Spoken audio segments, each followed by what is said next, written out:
Dans le cadre de cet essai, j'ai pu essayer un 6S 180 qui fait 180 chevaux en 4 cylindres et également un 7S 180 qui est en 6 cylindres et 180 chevaux, donc la même puissance. Deux tracteurs différents en termes de taille, mais en puissance équivalente. Donc globalement, les deux ont une capacité de traction assez intéressante et le 6S se défend plutôt bien par rapport au 7S. Donc les deux tracteurs ont un angle de braquage très important et le 6S se défend bien par son plus petit gabarit dans les zones un peu plus exiguës. Sur route, les tracteurs sont plutôt confortables, que ce soit le 6S ou le 7S, donc c'est très agréable à conduire. Avec, on ne sent pas d'à-coup de cabine qui flotte, de choses comme ça, ou de pont avant qui fait des sauts, donc c'est plutôt très bien. Au niveau de la transmission, donc la gestion de la boîte et régime de moteur, c'est quelque chose qui est assez confortable, donc qui marche plutôt bien. Au niveau des commandes, on a un tracteur qui est relativement bien complet en termes de prise hydraulique, freinage, etc. On retrouve même des systèmes de purge qui sont à côté des prises d'air, des décompresseurs de distributeurs qui sont intéressants pour désaccoupler les prises hydrauliques. Seul petit bémol un petit peu au niveau des commandes, c'est qu'on retrouve que sur un côté la commande des distributeurs et la prise de force, et les commandes de relevage sont peut-être un petit peu excentrées par rapport à l'axe du tracteur.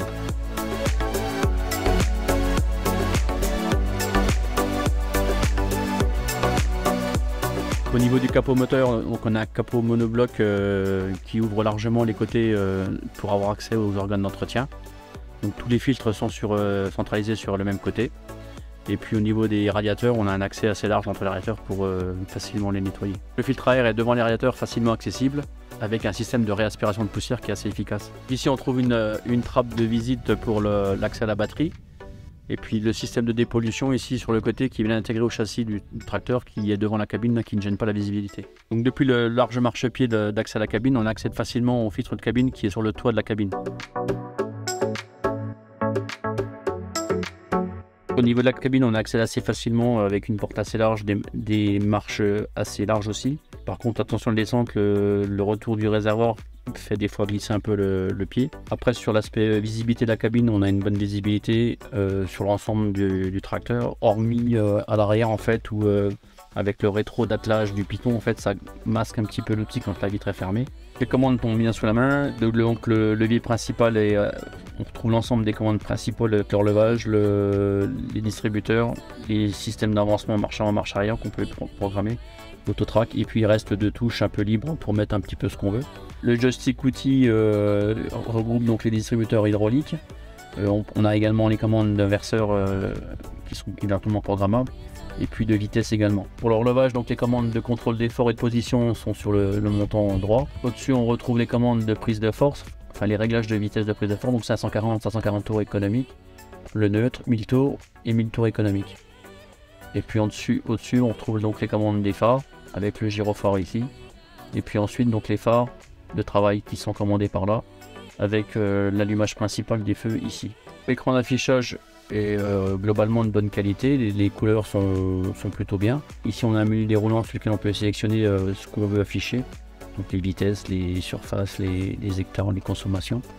Et puis après ici on a un menu général où on va pouvoir aller gérer tous les affichages du moteur, de la transmission, relevage avant, relevage arrière, les distributeurs, la prise de force, la gestion des demi-tours, le système dual control, la gestion éventuellement d'un essieu suiveur sur une benne, ici la gestion moteur.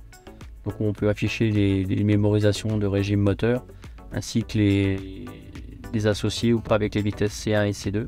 Si on revient, donc ensuite on a le menu de la transmission, donc avec des vitesses préprogrammées pour la marche avant et la marche arrière.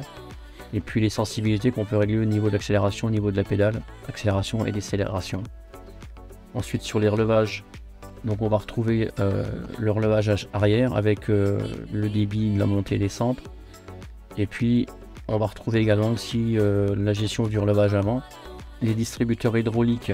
Donc là on peut définir en fait les distributeurs, les associer avec une fonction, avec un joystick ou un bouton, sélectionner le temps de fonctionnement du distributeur et puis le débit du distributeur, ainsi qu'une position flottante pour chacun d'entre eux en fait. Au niveau du joystick là, donc ici on peut associer en fait les différents éléments aux différents boutons du joystick. On a également une touche en fait ici pour la gestion des essieux suiveurs sur les bennes, donc qui est plutôt sympa en fait, où on va définir en fait une une vitesse à laquelle le tracteur va verrouiller l'essieu arrière de la benne pour ne pas faire flotter la benne en latéral sur la route.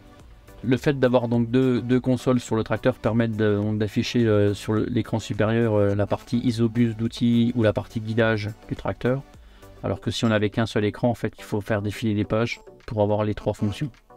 En termes de rangement, donc il y a une caisse ici qui est accessible où on peut mettre l'équivalent de 2 ou 3 bouteilles d'eau. On a un petit rangement frigorifique qui est ici au-dessus là, donc qui est bien réfrigéré. Pour moi, il manquerait quelques petits rangements ouverts pour poser un carnet, des choses comme ça, quoi. Enfin voilà, des bricoles, quoi. Au niveau de l'assise du siège, il y a une bonne assise. Par contre, on manque un peu de largeur.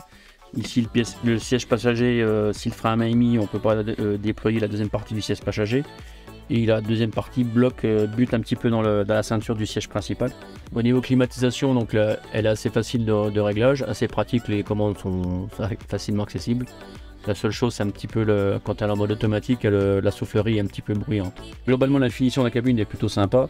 Seul petit bémol un petit peu, c'est vrai que les montants pourraient être un peu habillés. Et puis les finitions des plastiques sur les ailes qui crôlent un petit peu.